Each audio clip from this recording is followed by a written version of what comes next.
নমস্কাৰ বন্ধুসকল, আজি আপোনালোকক মই এটা আমোদজনক ভিডিঅ' লৈ আহিছোঁ।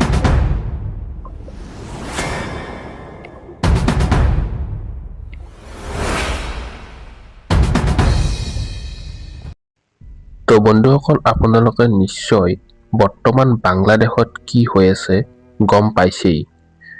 বাংলাদেশত বিশেষকৈ হিন্দুখিনিৰ ওপৰত কেনেকুৱা অত্যাচাৰ হৈছে আপোনালোকে গম পাইছেই। গতিকে আজি আমি তাৰে ওপৰত ক'বলৈ ওলাইছোঁ। তো এই ফটোখনত যে দেখা পাইছে, এইগৰাকী হৈছে দীপু কুমাৰ দাস আৰু এইটো এখেতৰ পৰিয়াল। দীপু কুমাৰ দাসত মুঠ ৭-৮জন পৰিয়াল আছে, সদস্য আছে। তাৰে ভিতৰত তেওঁৱে প্ৰথম উপাৰ্জনকাৰী।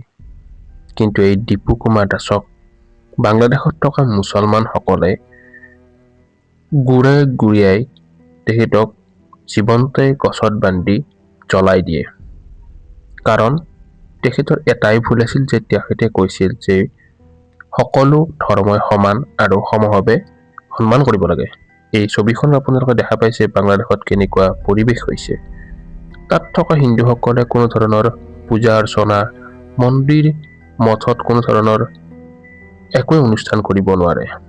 আচলতে বাংলাদেশে আমাৰ ভাৰতবৰ্ষৰ ৭ ৰাজ্য, নৰ্থ ইষ্টৰ ৭ ৰাজ্য আমাৰ পৰা দখল কৰি তেওঁলোকে গ্ৰেট বাংলাদেশ তৈয়াৰ কৰিবলৈ চেষ্টা কৰে।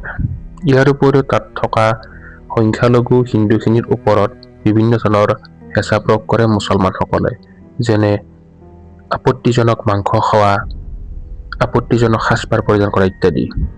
আপোনালোকে এই ছবিখনত যে দেখা পাইছে, উক্ত ছাত্ৰজন উছমান হাদি আৰু এওঁৰ বক্তব্যৰ ভাষণতে মুছলিমখিনি সেই কাৰ্য সংঘটিত কৰিবলৈ সক্ষম হৈছে। কিন্তু ভাৰতবৰ্ষৰ চোৰাংচোৱাই এওঁক হত্যা কৰে আৰু উক্ত সেই কালপিতজনক আমাৰ ভাৰতবৰ্ষই শিকনি দিয়ে। গতিকে আপোনালোকে যদি ভিডিঅ'টো ভাল পাইছে তেতিয়াহ'লে লাইক কৰিব, কমেণ্ট কৰিব আৰু ছাবস্ক্ৰাইব কৰিব না।